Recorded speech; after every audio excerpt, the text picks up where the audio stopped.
Hello and welcome to FPL Focus, and I am live here with Andy at FPL Mode from Twitter. How are you, Andy? Yeah, very good, mate. Thank you very much for having me. I'm excited to be on. No problem at all. I'm glad you're on the show, mate. I mean, what a scorching day though today, eh?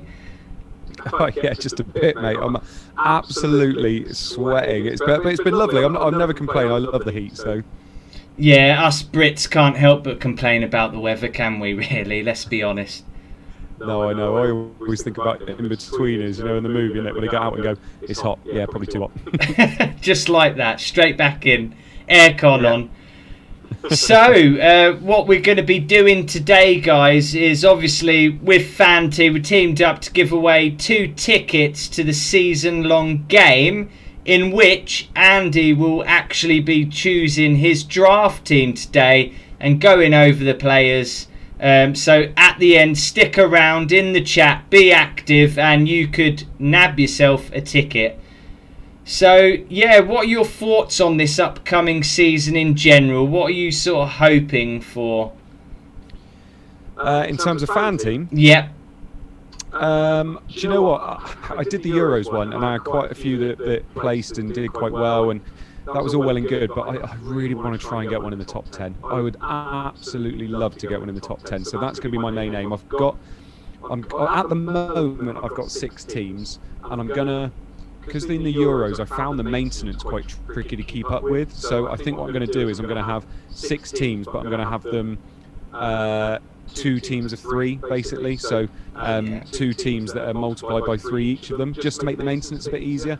I know I'm a good FPL player, so hopefully I can put that into my fan team as well. And then I'm hoping one of them does really well. Hopefully both cash, but I'm hoping one does really well. And then that would be times 3, if that makes sense. Yeah, no, that sounds like a good tactic, because, yeah, managing all them teams is tough. But if you've got them 6 into 2 kind of thing, then... like obviously 2 different teams, then it'll still be tough in the fact of like changing it up because just one team as a whole is difficult, isn't it? There's so many avenues to think down, and I think when you got 2 teams, it's like you're in one camp on that side of your mind and another the other way. You have to go completely opposite. So probably you could have like one team Salah, one Fernandes, one Kane or whatever, because it's always about the big hitters as well, isn't it? And which side of them big hitters do you lie on, Andy? Both. Both. Fair play. Yeah, it is.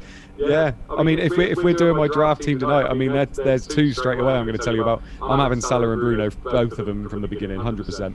Midfield hitters there. Oh, I'm tell you what, they clock the points up, don't they? They do, and especially you get shots for you get points for shots on target now. So I mean, with Bruno and Salah in there, they're just so shot heavy, aren't they? So they are 100% in my team.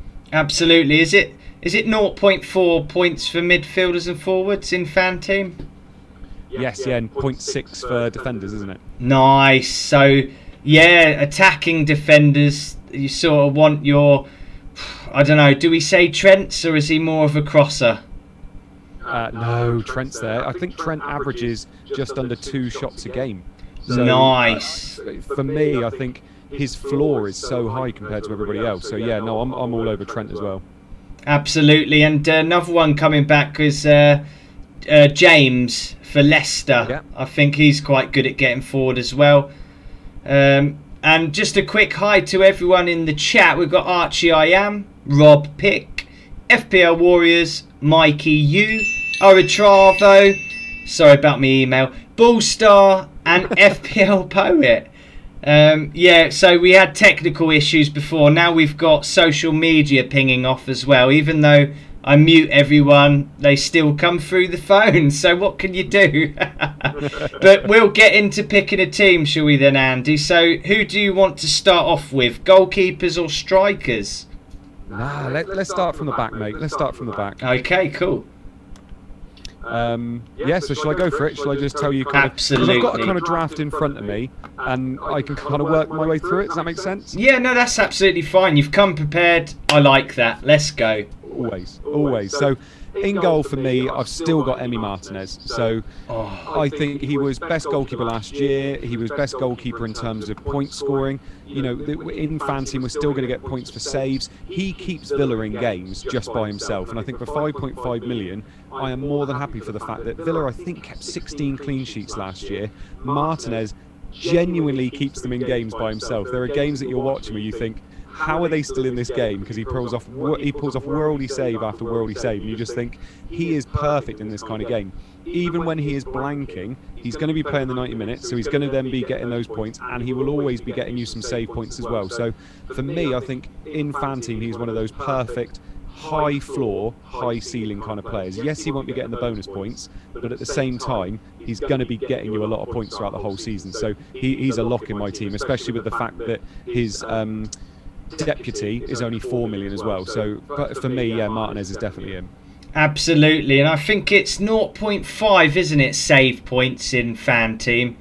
So yeah. I think, yeah, plenty of them to make them whole points in a game. I'd be interested to have a look how many saves he does actually average per game, but obviously we know it's ridiculous. As you mentioned, he's just a phenomenal goalkeeper. Arsenal fan here, I know exactly what we lost there. So let's see who else is in the chat. We've got Steve Irons as well, and Triple M. Welcome to the chat, guys. A few people are saying about a bit of an echo, bud. Oh, an echo coming off there. Okay, I'll sort that out with the mic. There we go. I'll move it closer to me. I think it might be me as well. I think it might be the desktop audio or something like that. Possibly. Let's have a look. You guys are echoing. Oh God. Never the one. I don't know if I put my headphones in. That might help. That may help. We'll see if that works, guys. If I put these headphones in, and then it stops the old echo. Right. Can you still hear me? Well, can I hear you? I can definitely hear you. Yeah, guys, let us know in the chat if that has improved the echo. So, yeah, goalkeeper is chosen there. And I think you did say, is it a Villa sub-goalkeeper as well? Yeah, Jed Steer, mate. So Jed Steer is my sub-goalkeeper. On the bench, son. There we go. Lovely. And then on to the defence then. I'll get off of Aston Villa, all teams.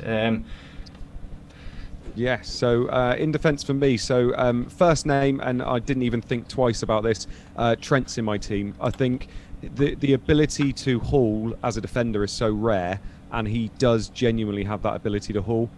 And you do not want to be a non-owner of Trent when he hauls, because he is going to be owned by quite a few people. So he's 100% in my team. Like I said, he's another one where I feel like he's got such a high floor in terms of the fact he's going to be taking 1 or 2 shots a game. He's getting those crosses in. He's on set pieces. He takes some free kicks. For me, he's one of the best players in the entire game. So, yeah, I think 7.5 million, although you're looking at it thinking that's a lot of money, if something happens to Liverpool at the beginning or something happens to him, you can literally downgrade to any single player you like, even if it's just moving straight on the way to Robertson as he goes down. So for me, 100%, yeah, Trent's in my team. Yeah, it's awful. I've experienced being a non-owner before, and at that price, that was the reason why a couple of seasons ago. And he was phenomenal that couple of seasons ago. And yeah, it's painful and very difficult to get on someone so expensive if you don't own them and they are cocking up points. So I like that. TAA is in your squad, Andy. Who is next? Next one for me is Luke Shaw. So had a great World Cup, had a great season last season as well. And he's one of these players where I genuinely feel like Man United are going to improve defensively next year, because there was a lot of silly goals last year, and actually if you cut out some of those silly goals, all of a sudden we're keeping 4 or 5 more clean sheets. Sorry, I say we, it's because I'm a United fan. But he gets forward so well now. Like, it's not a Shaw that we're not used to seeing. Under Mourinho, obviously, he wasn't really allowed to do this, and he kind of got chastised a little bit under Mourinho, and now he's back and he's got that confidence back. We're seeing the best of him, and I think getting forward and the fact he's so good at getting those assists at the moment, crossing the ball in. for me, I think he's one of these players that has got a lot of upside. Yes, he's 6 million, but at the same time, I really do think it's worth it. Lovely fixtures to start with. If United are looking a bit dodgy moving forward, you can move him to somebody like Diaz or Cancelo, a Man City defender, and you'd be quite happy with that, I would have thought. I like that. You've thought about who else you could bring in if it does go wrong. Always very handy in fantasy football to have that backup plan, whatever position it is, or if perfectly, every position. But yeah, Luke Shaw really blew my mind this season. FPL, I owned him quite a lot last season, so I was lucky. But he was really brilliant at getting those assists, getting the odd goal here and there. But what surprised me the most was the Euro. I thought, is that Premier League Luke Shaw going to be effective in the Euro? I tell you what, was he in half? He was amazing. Yeah. So another great pick there. Yeah, next up then. That's all right. Copying this squad. is Lewis Dunk. So yep. Lewis Dunk is a player. I think Brighton they're a good team. They're good defensively. They don't concede an awful lot of chances, to be perfectly honest. But the thing I like most about Dunk is his goal threat, and also he was on a few free kicks. He likes taking shots. I think somebody's already mentioned in the chat the fact that he had 15 shots on target last season. So straight away you're looking at that and just thinking, clean sheets, potential clean sheets, good team, good manager, nailed on player. You won't have to think about him every week, and he's putting shots on target. He's only 5 million. I genuinely love him as a pick. I was looking at Lamptey quite a lot, to be honest. But I look at Lamptey and I worry about the fact that will he be playing every week? Will he get injured a couple of weeks in? And Dunk, he's going to play pretty much every game, isn't he? So for me, especially in FanTeam, I really, really like him as an option. Absolutely. I mean, he's got the height already. He could be a basketball player, especially with his surname. He really has got great aerial ability. He's a threat every set piece, basically, whether he gets them or not. But there's always that chance, and that's brilliant, especially for a central defender as well, and not necessarily a wing back like Shaw or whatever. That's absolutely brilliant. A quick hi to Rob Pick and Glenn Kitely, everything Arsenal in the chat as well. So yeah, that's brilliant. So we'll move on to the next guy. Yeah, so next defender for me is Luke Ayling. This is because he's going to play every game, and in the right fixture for Leeds, they can be good defensively. He had great underlying stats last year. I don't know how he got no assist or goal at all. So you're kind of thinking maybe he's due. But I think for 4.5 million, you can't really go wrong with a Leeds defender. Yes, I think Diego Llorente is 4.5 million as well, which is somebody that could be good moving forward too. But I just think Ayling, he's nailed. He's going to be playing 4.5 million on the bench all the time. I think that's absolutely fine. Brilliant. Thank you for covering Llorente as well for everyone else in the chat. Yeah, we'd like to see an Ayling goal, especially after the VAR chalked off goal where he done his championship guitar playing celebration, lets his hair down. It would be good to see that with a proper goal, not such disappointment. So yeah, moving on. Next defender. Yeah, next defender. Now this is one that is completely dependent on the fact he's going to move, and that is Ben White. So he will be an Arsenal player most probably by the time that season kicks off. And for me, that is just because Arsenal had the third best defence in the league last year, and owning a 4.5 million defender that is going to start every game for them, I think is absolutely fine. So 4.5 million for a player that is going to be playing for an Arsenal team, I think is great value personally. He's not somebody I'm thinking I'm going to have to play every week, and that's the same with Ayling as well. But I like the fact that I could plug him in and play if I've got an injury and I need to save a transfer or anything like that. So yeah, I quite like him as an option too. Absolutely, and as an Arsenal fan, seeing Saliba go out on loan, that's big things, especially if they're bidding to bring White in, and quite clearly there are defensive problems at Arsenal, so he was bought in for that reason. I pretty much would say he will be a starter. Yeah. So especially the money they're paying for him as well. Oh yeah, absolutely. We'll also get you to pick a captain and a vice captain at the end, just so you're ready for that. Worries. Oh, he's prepared. He's prepared. I am. Always. That's good. That's what we like. So on to the midfield then. Here's where it gets interesting. Yes. So didn't think twice. Easiest pick in my entire team, Mo Salah. He's almost guaranteed you to get you over 200 points every season. He is just incredible. And when you think that we are now factoring in shots on target as well, I mean, he's just going to be an absolute beast in this game, isn't he? So 12.5 million, but he's worth every penny. If you do not own Mo Salah, you are going to really, really struggle this season, I think. Don't get me wrong, if you don't own him and he doesn't do very well, then yes, you're going to start screaming up. But I'm not seeing that personally. I think Liverpool are going to be better this year. When Van Dijk eventually comes back, they're going to look better at the back as well. And I think we're going to start seeing Liverpool of old now. I say old, like 2 years ago. But Salah was a lock in my team from the beginning. Yeah, sometimes, teams win titles and they lose that sort of, wanting to win again, that will. But I think after losing, it's a bit of salt in the wound. So I agree with you. I think Liverpool will be back as stronger. And Salah is the talisman, isn't he? Absolutely. You can't go without. So your next choice in midfield, Andy? Yeah, so my next choice is Bruno Fernandes. So, yeah, I mean, I've got to. It's gone big. Yeah. You look at it, though, and I saw a load of people. This happens every pre-season. Some people were saying, "Oh yeah, but he doesn't play well with Pogba, but he doesn't do this, he doesn't do that." Thing is, the amount of penalties United get, and they do get a lot of penalties, and rightly so a lot of the time. You can't ignore that fact, can you? You can't ignore it. And you just look at it and think, United can be awful for 90 minutes, and then Bruno gets a pen in the last minute, and that's it. He's recouped those points for you. Absolutely. He loves being the focal point of everything. He didn't have the best of Euros, so he's going to be wanting to prove a point when he comes back again.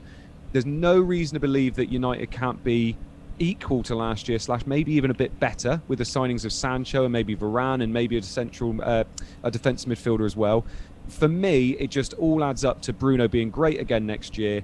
And he is one of those players that if you don't own him, you genuinely fear him. He can haul in any game. He can get one penalty in any game, and all of a sudden he's got you 8 points.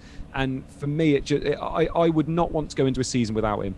If it looks like he's struggling and there's a bit of Euro hangover and things like that, then obviously you can take him down from there. But owning the two most expensive midfielders in the game, it's an easy move down to De Bruyne. Salah gets injured, an easy move down to Mane, and you've still got Son, Sancho, people like that in there, and then all of a sudden you've got a lot of funds freed up. So I think for me, they were the two biggest locks in my team, apart from Trent.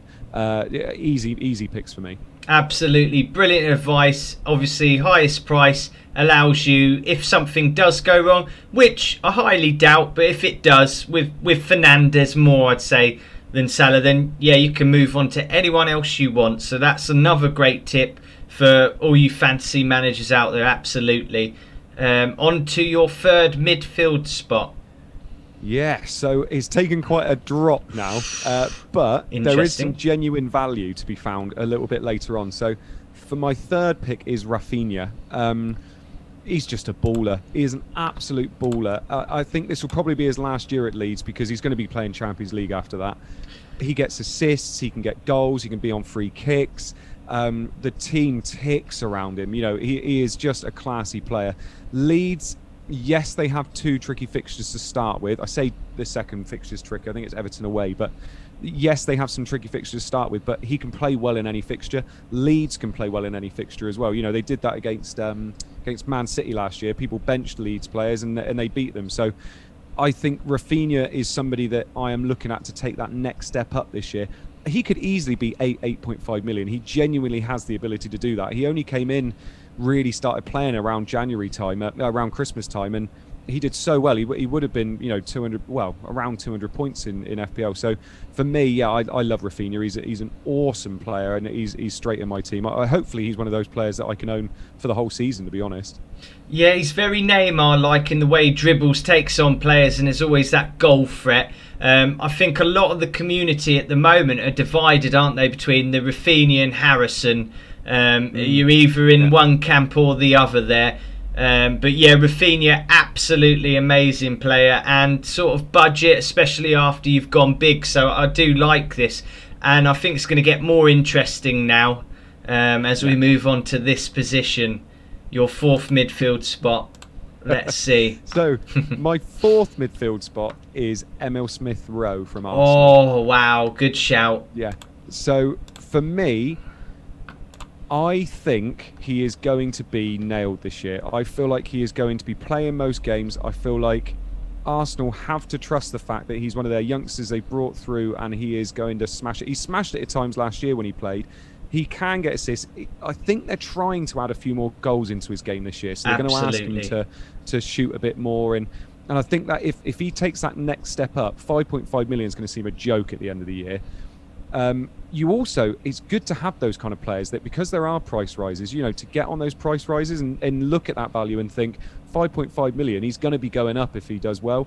Arsenal have some nice fixtures to start with. Yes, I mean, I say that game week 2 and game week 3 aren't the best. I know they've got Chelsea and then Man City, but that first game against Brentford away, he could do something. I think Smith-Rowe for 5.5 million is a risk that I am more than happy to take. I'm more than happy to start him in my midfield in game week 1 against Brentford.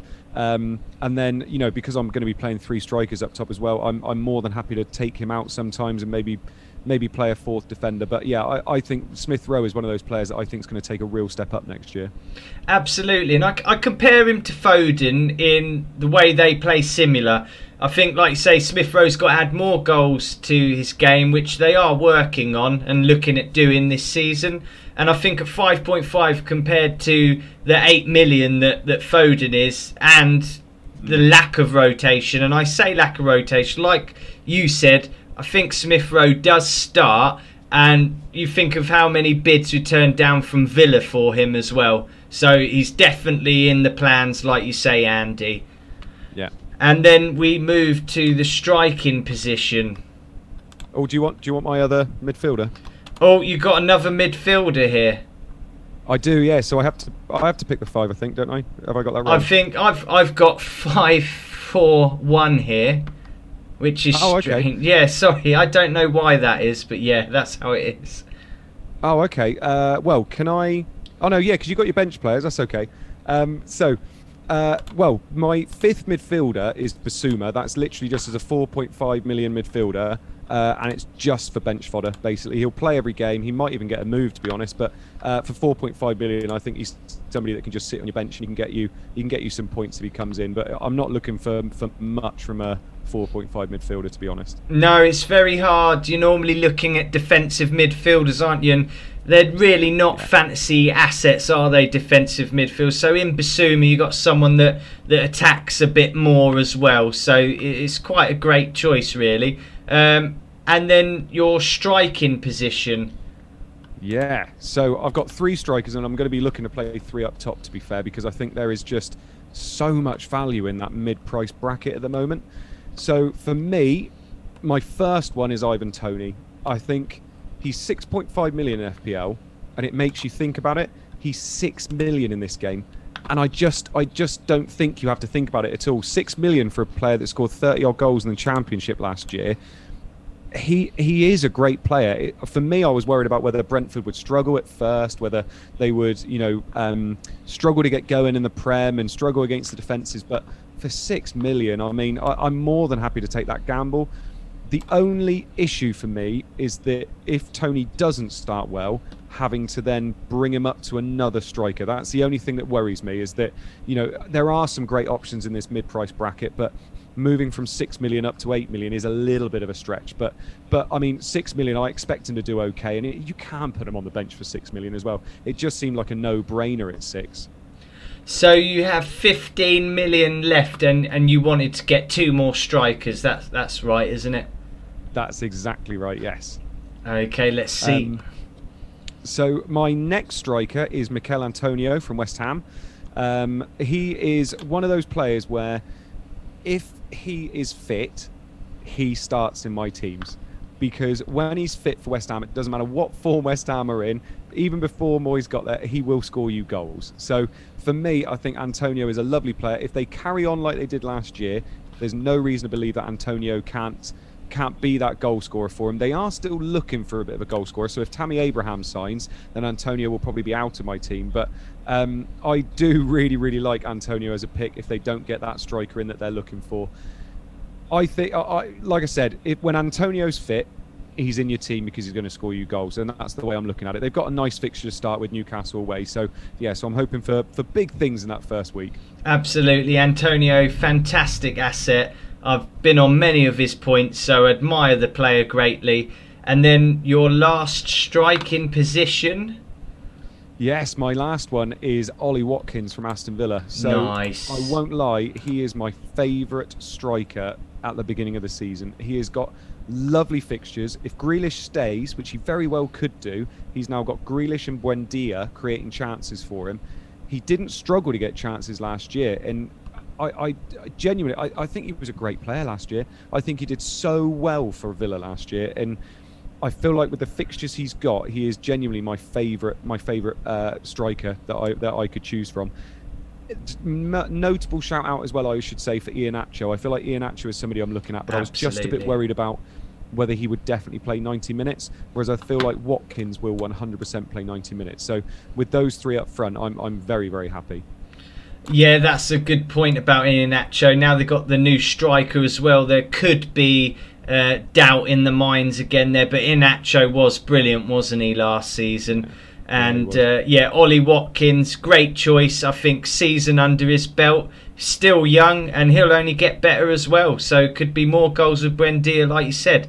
So here comes the funnest part, everyone. It's time for Andy to choose a captain, a vice captain, and then the two winners in the chat of the FanTeam season-long million game. So go ahead, captain first then. Well, can I just do something first? Can I please Absolutely. sub out Ayling and White for Antonio and Watkins, please? I can't look at that Christmas tree of a formation anymore. Who did you want? Watkins and who? Watkins and Antonio in for Ayling and White. There we please. go. So that is Thank more you. Christmas tree for you. Hopefully it brings gifts for you at Christmas as well. Hopefully you don't need to wildcard by then either. Yeah, look at that. Look, that's lovely. That team. Look at that. That'll win you. That'll win you top 10. That will. That will win you a lot more free tickets as well. Yeah. Right. So captain for me. Captain first game week. 100% is Salah. Norwich away. Salah always starts the season with a bang. So for me, even though it's Norwich away, it doesn't matter at all for me. So Salah, 100% captain. And your vice captain, just in case he didn't play for whatever reason, which highly unlikely. Bruno, there you go. Captain, yeah. Two big hitters. Yeah, it's got to be, isn't it? That's what you're paying the money for. Yeah, absolutely. So here is the moment, guys. If you have enjoyed the video, please do subscribe, hit the like button, and also go and give Andy at FPL Mode, you can see the name below him, a follow on Twitter. He does YouTube videos as well. Check that out. And now Andy will be choosing two of you from the chat to win a ticket. So Andy, who are your two winners from the chat? So there was a lovely guy at the beginning of the chat called Andy North. I'm going to pick him for both tickets, please, if that's okay. Lovely job. Well done. So there you go. Congratulations, Andy North. I'll make sure you get your tickets. Send a message to either me or FPL Mode. Stop. No, that's me. Oh my, I can't believe I didn't know your surname and I just assumed that there's an Andy North in the chat. No, that's me. Well, no. technically you are in the chat. But yeah, no, okay, go and pick two winners then. Yes, I will. So my first Brilliant. one is going to be Daniel Curtis, because he's been saying some nice things in the chat. And my second one is going to be Aratravo Audi for saying that it was a very solid draft. Oh, well done, Aratravo, buddy, and well done to Daniel Curtis. Brilliant. Make sure you do message me or FPL Mode to get your free tickets. And guys, that wraps up the draft, the FanTeam official draft, ready for this season. Thank you, Andy, for being a wonderful guest. And thank you to everyone else for watching. Take care now.